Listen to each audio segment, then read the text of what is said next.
Hello everybody, SlimKirby here. Welcome back to more of the Fire Emblem 7 playthrough. Last time we finished up the last chapter and then we started this chapter. We're in a map filled with fog.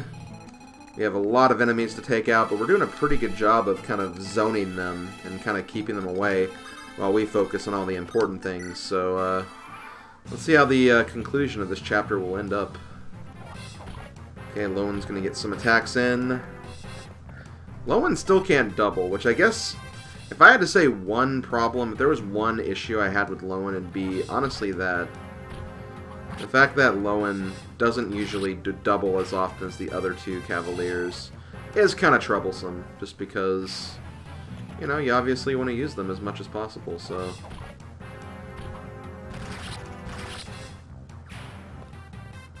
When they don't get a double, it can be kind of disappointing.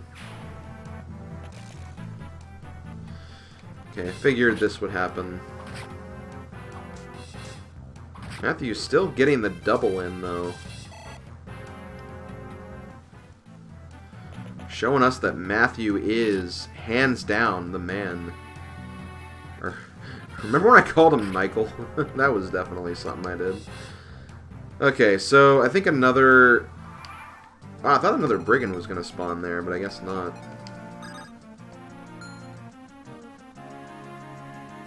Well, in that case, let's go ahead and... Still can't quite double with the steel sword yet, though. So we're still going to go with the Killing Edge. That's level 5 for him, right? Ugh. Not great. Not a great level up guy. Hopefully you get some better ones. Oh my, those ruffians are attacking you? Our village is in danger too. We talked it over and here. It's all the money we collected. If you chase off the bandits, it's yours. Hello, 5,000 gold. You'll love to see that. Okay, so what can we do here? Okay, you know what? I'll take these guys along so they can get rid of that dumb brigand up here. But yeah, we're gonna try to zone out the boss a little bit. Anyone close to a level up? But it looks like Matthew is. That's really about it, though. It'd be nice if he didn't kill any of these, but yeah, that's fine.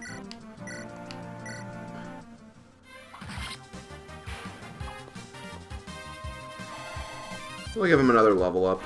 Another chance to shine. Another chance to, well, get some defense, I guess, and speed. A very good, solid defensive level up, I'd say. You can't really complain about that. Is anyone hurt? No one's really hurt, but I'll give Rebecca the heal because reasons. Because she's the only one around that can get some experience for Sarah, I guess. Suppose that's the reason. And I'll go ahead, get the... Oh, right, you still can't double. And you got hit, Lowen. Damn it, Lowen. I'm still disappointed with you, man. I don't want Eliwood to fall too behind, so let's go ahead and give him a kill. So he's probably not going to be able to kill the boss. I mean, he could, but I don't want to, like, risk missing because of an even sword duel. So, you know, I'll rather be careful with that as opposed to being reckless. Okay, here comes good old Puzon. Hey, looks like you've breathed your last. You only did 4 damage, dude. You did get a double attack on me, but that's not really saying much. Ooh, and we have more enemies about, so this is not over. The problem is, Puzon's gonna die probably this turn. And from dying, I believe the enemy reinforcements stop at that point, so... we're going to have to make our peace with knowing that we're probably not going to get any more experience. Unless I just, like, wait it out.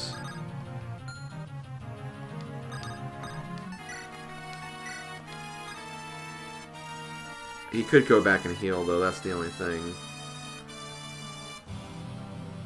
And then we'll lose more units anyway. Or we'll lose more units to grind off of, I mean. Yeah, we'll go for it. Whatever. Diapuzon. Unbelievable. I was helpless to stop them.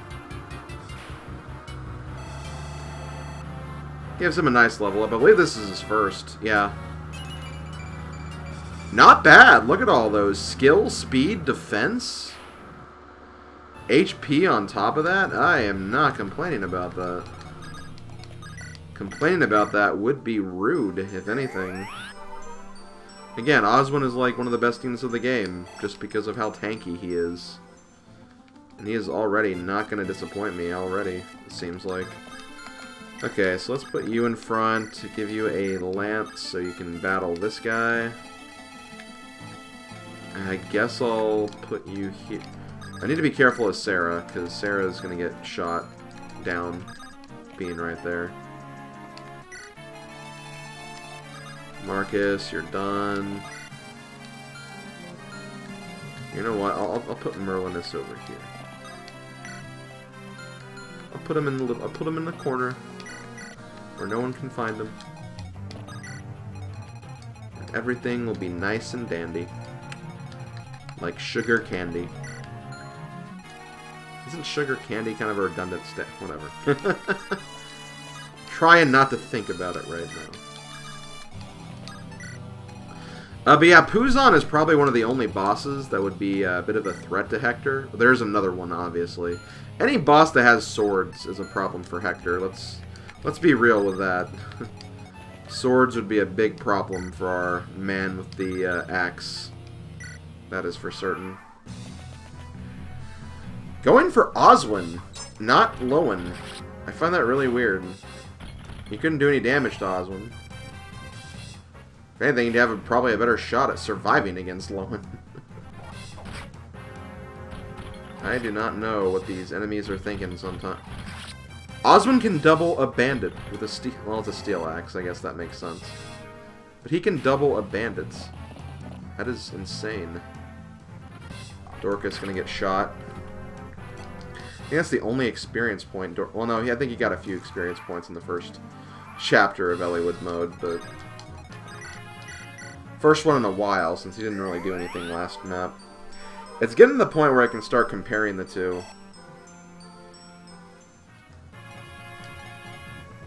In fact, I might be able to do it right. Yeah, because they're right next to each other. And, you know, Barter is still like 2 levels behind. Right now, I'd still say Dorcas has the advantage, but Barter has a few levels to make up those differences. And that defense, I don't hate that defense and strength possibilities. Dorcas does have the speed, though, which would be a little more inviting, I think. But, you know, just kind of splitting hairs at that point. Barter, you have nothing to do, because everything got murdered. And yeah, we're pretty much done. Like, there's not anything else we can do right now. Anyone close to leveling up who could get a very quick, Oswin. I don't think I'm going to give him another level up, though. Yeah, I guess we'll just give it to Lowen, since he's here. He actually can't get the level up anyway. I'll do a little bit of weakening with Matthew, I guess. Unless Matthew just crits again. Which I was honestly expecting him to do that right there. Okay, Lowen, it's your game, buddy.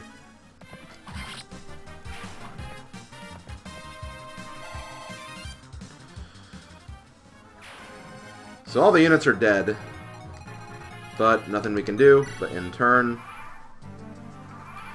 And once again, nothing we can do but end turn, so let's, I guess, heal Lowen again.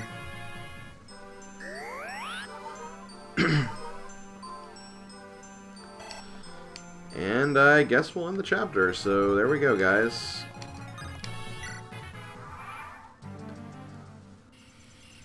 Oof, blast! I won't forget this. Then you're smarter than you look. Get out of here. Are you alright? Hmm? Oh, I've been saved. We've driven them off. Are you injured? No, not at all. As you can see, I'm as fine as can be. I'm glad to hear that, then. We'll take our leave. Let's go, Hector. Wait a moment, please. A token of my thanks. Do not worry yourself. We did nothing to merit reward. That's right. We've no need of a peddler's junk. Peddler? Hector. Oops. Ahem. I am Merlinus.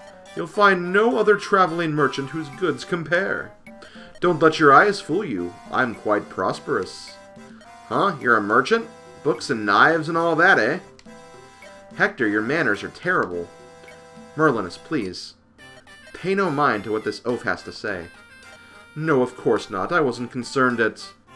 Ahem. By the way, you two obviously come from high-born houses. Would you grant me the honor of your names? I am Eliwood, son of the Marquis of Ferre. I'm Hector, Marquis Ostia's brother. Goodness, Ostia, Ferre, the greatest houses in all of Lycia. To be saved by noblemen such as yourselves, it is an honor beyond words. It's nice to be appreciated for a change. Lately, people just seem to want us dead. Tell me, Merlinus, what are your plans? Pardon, my plans, my lord? I had planned to travel Lycia selling my merchandise, but it may not be possible in such dangerous times. If that's the case, why don't you come along with us? Hector? Our travels will not be ending anytime soon. We've gained more people and more items, right? It might be good to have help managing our things. Oh, now that is a splendid idea. Managing merchandise is my specialty, after all. Are you sure? Quite sure, my lord. To be honest, I've dreamt of working for a noble house. To have my fondest wish granted in such a way, I cannot stem these tears of joy. Lord Hector, Lord Eliwood, take me into your bosoms and keep me safe forever. Thank you. Well met, Merlinus. We're counting on you. Now, I've got some things I want you to carry. Yes, of course, whatever you have, Merlinus will keep. And there we go. That's the end of that chapter, but we still have time left, so let's go ahead and see what we got next. A droll merchant named Merlinus now joins Eliwood's group. With Merlinus in tow, they head out for Laus the following day. Laus is located in the heart of Lycia, a territory ruled by the power-hungry Marquis of Laus, Lord Darren. Preparations for the war of which the Ferrean magistrate spoke. The disappearance of Eliwood's father, Elbert. The death of Marquis Santaruz. Do these all revolve around Lord Darren? In Eliwood's heart, the need for truth is drowned in fear. A fear of what the truth may hold.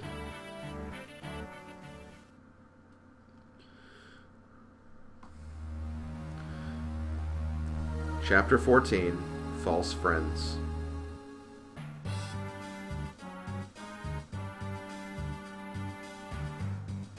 Are you certain Ferre's hair is here? Yes, father. We've just received word from our lookouts. He is still beyond that hill, but he'll be here before long. Lord Effadil, what is the meaning of this? Perhaps when they reached Santaruz's castle, Lord Helman was still clinging to life. You can't be serious. He couldn't have lasted too long, but maybe he told them something. That's terrible. Our plan is it all for naught, isn't it? No need to be so alarmed, my lord. Even if he told young Eliwood something of our schemes, Ferre no longer has any power. All Eliwood could do is perhaps inform Marquis Ostia. Ostia, that would be ruinous. Lord Uther may be young and new to the throne, but he's dangerous. That addle-plated Helman, he was a coward to the end. To betray us now when we're so close, we only need a little more time to complete our plans for rebellion. Then before Marquis Ostia becomes aware of any of this, you would do well to stop them here. Yes, you're right, of course. We do have a chance. They have to pass through Laus to get to Ostia. We can still silence them. They must not pass, no matter the cost. Let us make haste. Call up our finest troops. Father, please let me take the command. Eric, tell me, son, can you succeed? That Claude Elliowood and I studied together in Ostia. He's a trusting fool. If he sees me, he'll lower his guard. And when he does, we strike. I see. I beg your pardon, is this not too much for him? If, by strange chance, he fell, things could turn for the worse. No, I know I'm the lad's father, but Eric's quite clever. I tell you, snuffing Ferre's whelps will be no trouble at all. It's settled. It's up to you now, Eric. Bring me the head of Ferre's darling son. Yes, father, I will not fail you. Look around. They truly are preparing for battle. Marquis Laus, what is he scheming? You don't look like you want to go to the castle. If we go and learn the truth, we may have to go to war. That's fine with me. I've no love for war. If I concentrate on the foe before me, I'm fine. If I picture families, innocents caught up in our foolish politics, if I imagine them, all I can do is pray for a way to solve things peacefully. Elliowood. Lord Elliowood, a knight has ridden forth from the castle. A lone knight? Yes, my lord. Our scouts say it's Marquis Laus's son, Eric. He is asking to see you. Eric? Gah, why did it have to be that buffoon? I will see him. Bring him here. I'm leaving. I could never abide him. I'll go for a ride and survey our surroundings.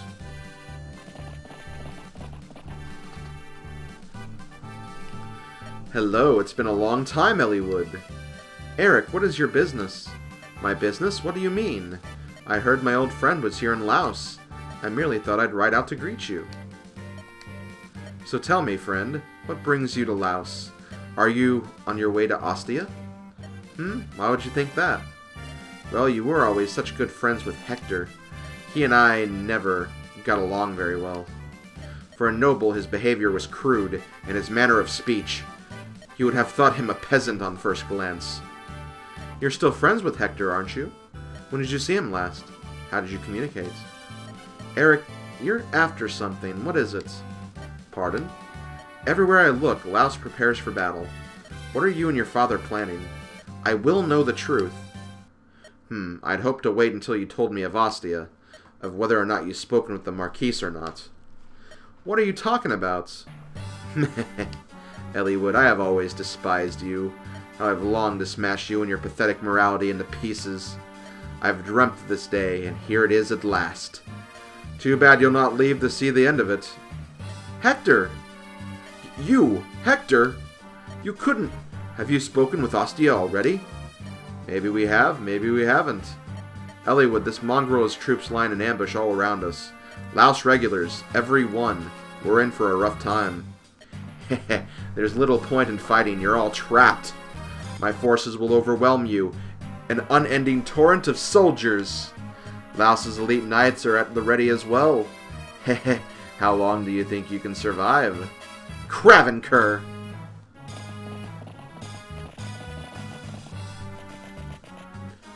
Whoa, look at all these units. And look at... Ooh, what do we have here?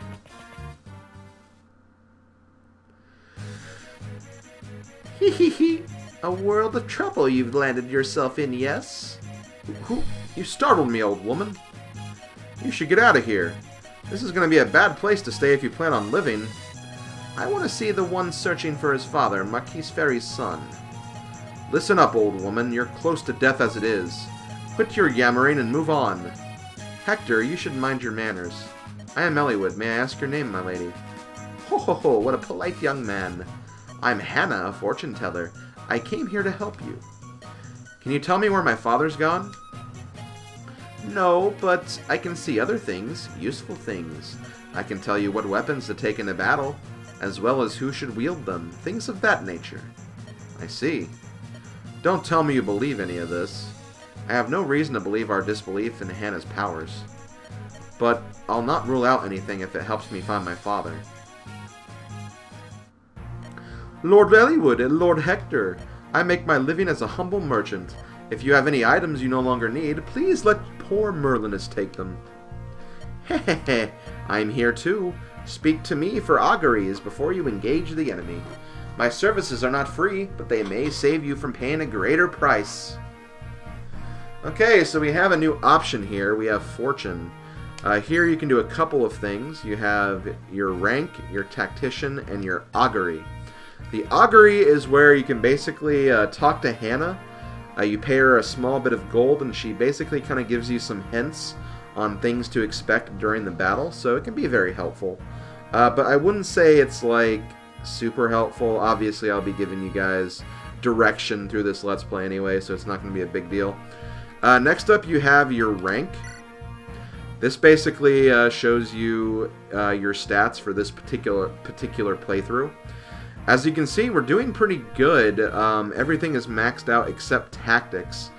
And I guess to kind of go into detail here about all of these stats, tactics is how many turns you take to complete a chapter. So if you want this to be a 5-star, you essentially have to do every chapter like perfectly.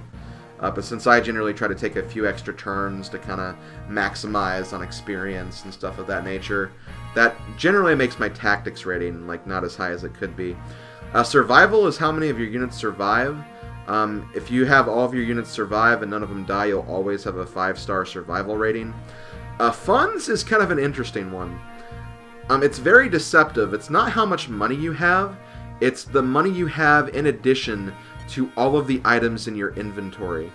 So basically, any items you have in your person or in the convoy, it counts those as well. So basically, if you want to get a perfect funds rating, you can't really sell or use up anything. You literally have to try to, I don't want to say do a minimalist playthrough, because there will be some units you do have to promote and whatnot, but there are a lot of items and a lot of units you can't really promote at all if you want to go for a perfect funds playthrough. EXP is how much experience you get from the enemy in all the chapters. Combat is interesting. I'm not really sure of the exact stats involved, but basically it's a weird statistic that kind of takes into consideration how easy it is for you to kill units in one attacking round. So it'll actually get easier to get the combat rating the further you get in the playthrough, because at some point you'll be one-rounding every single unit. Right now, like, it could be low, but I think there's some leniency because it's this early in the playthrough. But yeah, that's essentially what this is. At the end of the playthrough, at the end of the game, you'll get kind of an overall rating. And if you get all 5 stats to 5 stars, you'll get an S rank on your tactician file. But it's very, very hard to do. I'm going to say that right now. I've never gotten an S rank playthrough, just based on the tactics and funds alone.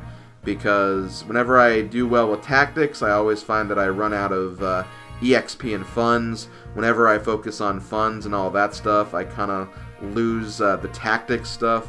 It's really hard to manage all of these. You really have to have things down to a T. So major props to whoever can get a perfect file rating. And then you have your tactician rank, which I don't really know what those stars mean at the very bottom. I really have no idea, but over time you'll get more stars. I don't know, again, I don't know what they stand for. If anyone has any like ideas, or if they know what those stars mean, like, let me know. But I don't really care. This, as far as I'm concerned, just shows you the info for your tactician, really. But yeah, that's all I have to go for that. Next up, obviously, you have to talk about the convoy we have, which we do have a convoy. Basically, whenever you go to the trade, if you select items, you can transfer them to the convoy, so you don't actually have to hold them at all times. We're going to do that with all the bonus items that we don't really need. I'll do that with the mine and energy rings, since we don't really need that. And obviously you can use this to kind of trade items as well. Don't really need the torches right now, so I'll put those away too. And yeah, that's pretty much what we got here. So during the battle, if one of your units has 5 items and you get a new item, you can actually give it straight to Merlinus, as long as Merlinus is on the field of battle, which he isn't right now, but you'll get the option to deploy him a little bit later. So you basically have to make sure Merlinus survives. in a map. Whenever he's on the map, you can transport your items straight to him. If Merlinus dies or you don't deploy him, you cannot do that. It'll basically work as the items have always worked. You can only have 5 at a time. Otherwise, if you want another item, you have to drop other items before you can get them. But Merlinus also has the factor of whenever Merlinus dies, he'll never permanently die. So if you lose him in one chapter, he'll be in the next chapter just fine. But still, don't want to lose him just so you have the convenience of having him around at all times. So definitely keep that in mind. But yeah, that was actually a pretty lengthy discussion there. I'm actually done, so I'm going to go ahead and actually end this video here. Thanks to everyone for watching, and I'll see you guys next time when we start Chapter 14, False Friends. Later, folks.